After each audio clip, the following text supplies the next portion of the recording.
You ever been stuck on a problem? You're banging your head against the wall, and then hours later, maybe in the shower or on a walk, the perfect solution just pops into your head. That's it, right? The aha moment. But where does that actually come from? Well, in this explainer, we're going to dive deep into the cognitive science behind our most brilliant ideas. The great mathematician Henri Poincaré absolutely nailed it with this quote. See, at its core, creativity isn't about conjuring something out of thin air. It's really about connecting the dots. It's about finding these hidden relationships between ideas that we already know, but we've just never put them together before.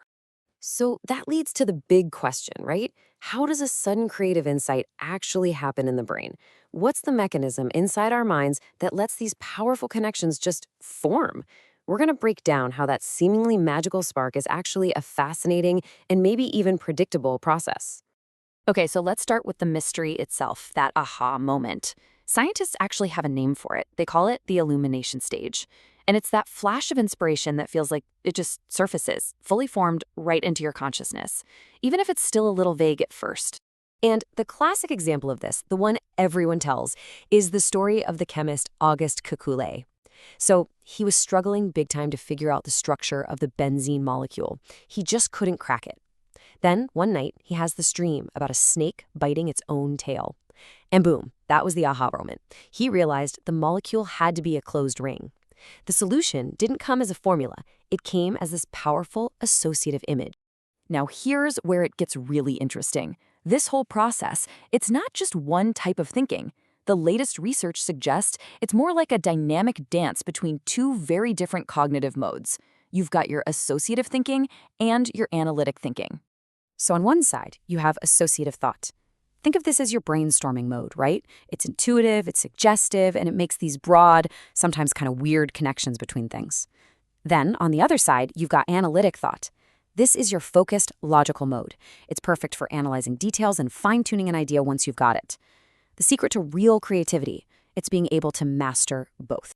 But wait a second, how can our brain even support two completely different ways of thinking like that? Well, to get that, we need to look under the hood at the operating system they both run on, which is the fundamental way our memory is structured. Turns out our memory has three key properties that basically make it a creativity engine. First, it's sparse. That just means we have fewer storage spots than all the possible things we could remember. Second, it's distributed. So a single memory, like the idea of an apple, isn't just in one spot. It's spread out across many locations. And this is the big one. It's content addressable. Imagine a library where all the books on similar topics are physically kept on the same shelf. That's how our brain works. Related ideas are stored in overlapping regions, which is what makes association possible in the first place. And this picture really shows you the result of that structure. When you think of something, you don't just light up one tiny little neuron. You activate an entire region of your brain. All the other memories stored nearby get partially activated too, kind of blending together to form your very next thought. This is the biological magic behind making new connections. All right, so our memory is this giant interconnected web. That's cool, but how do we actually control how we navigate it? This brings us to the core idea from the research, a mechanism we can call the variable focus mechanism. So imagine your attention is like a mental searchlight. Variable focus is simply your ability to change the beam of that searchlight. You can make it really broad and diffuse, cast a wide net to hunt for new ideas, or you can narrow it down to a sharp, spiky laser point to analyze one single idea in super fine detail. And this slide shows you exactly what that looks like inside the brain. See, on the left, that's your brainstorm mode. It's a flat activation. The searchlight is wide, lighting up lots of different, even distantly related memories all at once. But on the right, that's your focus mode. That's a spiky activation. The beam is tight, intensely lighting up only a few very relevant memories. Let's use a super simple example to make this real. The snowman. To invent the snowman, someone had to think beyond the most obvious things about snow, like it's cold or it's white. They had to tap into a much less common, more remote association.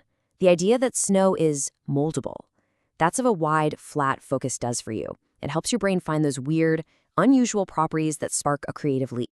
Okay, so here's the really crucial takeaway.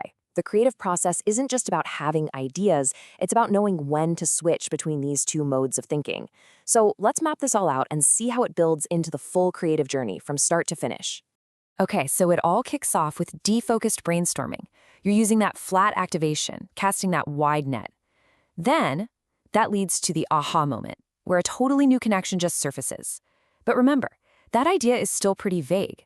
So next, you have to switch to that spiky, focused mode to refine it, analyze it, and see if it holds up. And finally, you get to verification, where you stay in that focused mode, working the idea into its final, polished form. You know, this quote from the psychologist Frank Barron just captures this whole paradox perfectly. True creativity isn't about being just one way or the other. It's about having the mental flexibility to be both naive and knowledgeable, to be open and associative, and to be disciplined and logical.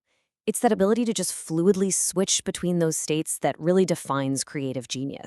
Which leaves us with one final thought to chew on. You now know that this mental switch exists, right? This ability to move between a wide creative focus and a narrow analytical one. So the real question isn't whether you have it, you do. The question is, now that you know it exists, how are you going to learn to flip it on purpose?